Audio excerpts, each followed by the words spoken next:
So today I'm sharing with you how I make unique elements using this paper cutting technique. If you're new here, welcome. I'm so glad you found this channel. My name is Aiko, and this is Papercut Prayers, where I share my love for God's Word, the Bible. As a Christian, I love to express the Word of God and the things that I'm learning, and I love to use my creativity and art journaling to express my faith. I went over some paper cuts which I created in a 100-day project, and I just got some ideas for an image. And this one, there is a bird among the flowers. And so I simplified this image for my paper cut, and for this I just used a piece of copy paper.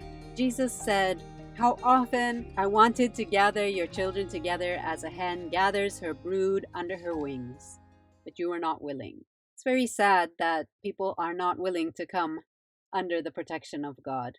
But the idea of God covering us with under his wings, protecting us, providing and caring for his people, it's a very touching image. And so I wanted to draw this hen, mother hen with her chicks. And I'm outlining my pencil sketch with a dark brush pen.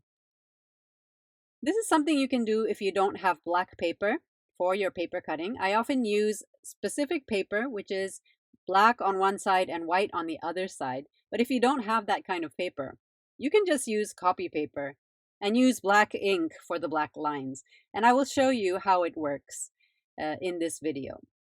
So I'm just tracing the outline and making it as simple as possible. And for this paper cutting, you mainly need two basic supplies, and that is a self-healing rubber cutting mat, which you can look up. And if you don't have one already, you need one, because when you use a blade, as I'm going to show you in just a minute, you will need to work on a surface that does not get harmed in the cutting. I have this craft knife which comes with replaceable blades, and most craft knives will come with blades that you can replace because they become blunt very quickly as you cut. And at the beginning of the project, you need a sharp, fresh blade, which I'm doing. I'm replacing it, as you see. And using this like a pencil, you can go over your lines. Starting from the very most detailed parts, I will cut away the negative space. I turn my hands and twist the knife for the curved areas. For the straight areas, you can just gently move the blade over the areas you want to cut. My favorite thing about paper cutting is that it is so meditative, and it is a very enjoyable process for me. As I cut, I can think about the Word of God, the inspiration and the thoughts that I have concerning what God is saying in his Word. And the great thing about paper cutting is also that you can hold your piece in your hands, you can move it around, and once it's finished, it just has a very charming look to it. Some people say it looks like a stained glass window because you have all your outlines and there are colors inside. Anyway, I just think it's very enjoyable. I work from the smallest details so that I don't ruin it. And sometimes it's hard when there are very curved lines, but when there are sharp corners, it's easier to cut. For the circle, you just have to make small cuts multiple times around the area so that you can get a smooth circle. As you can see, I have to lift up my knife several times from several angles so I can get that circle shape.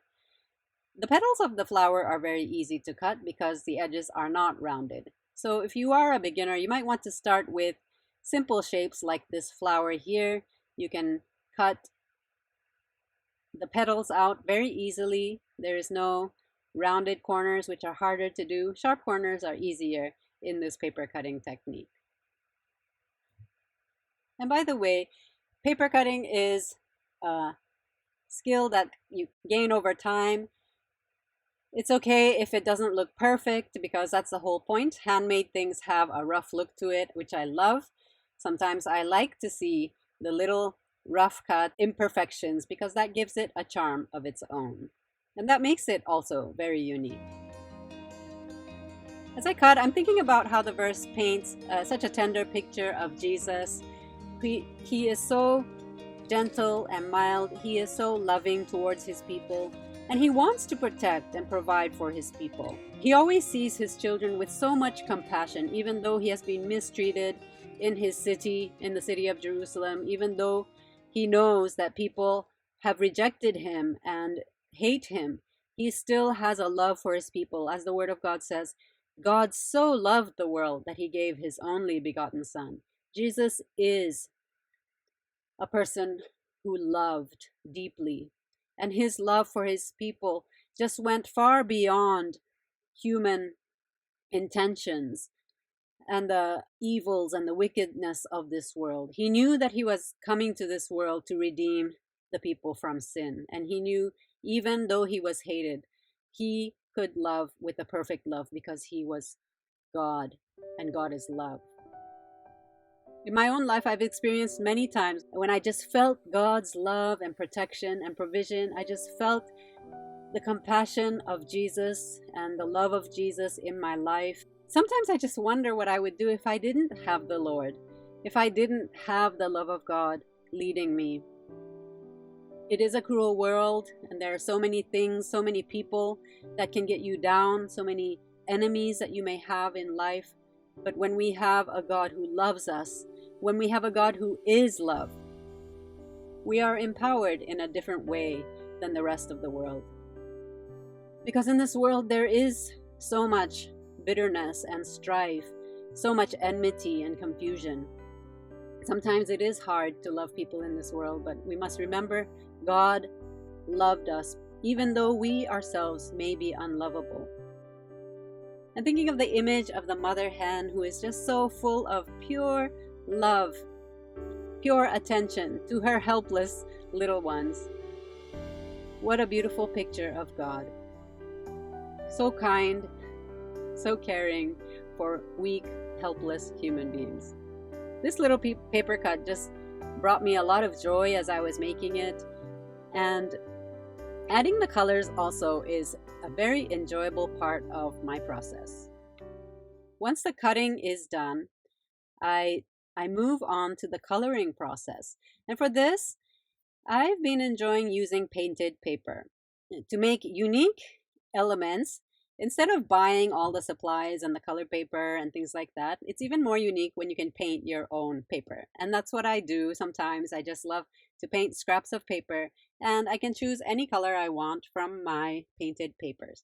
And the way I add color to a paper cut is, as you can see here, I put some tracing paper over the area where I want to add color. I outline the area where I want color, and I layer that outline with the colored paper, and I cut it out. And that way I will have shapes of color, exactly the shape I want it, and I place it on the back. And that's how I get that stained glass effect. I use normal glue. I can use a glue stick, or I can use a glue pen, which is very helpful because it's very thin. And in that way, one by one, piece by piece, I can stick the color to the back of my paper cut. If you feel stuck in your journaling practice, this might be something you would enjoy. I also like to add mixed media to my paper cuts, and here you see me just adding little dabs of paint and design with different materials. These are all things that adds to the effect that you get in the end. So, if you've been feeling stuck in your journaling practice, this could be a new technique that you could explore, and it's not about how much you have to buy or collect. It's about slowing down and making something with your hands. It will be completely unique, that reflects your personal experience, and the time that you spend making things is precious to the Lord because it is time you spend in His presence.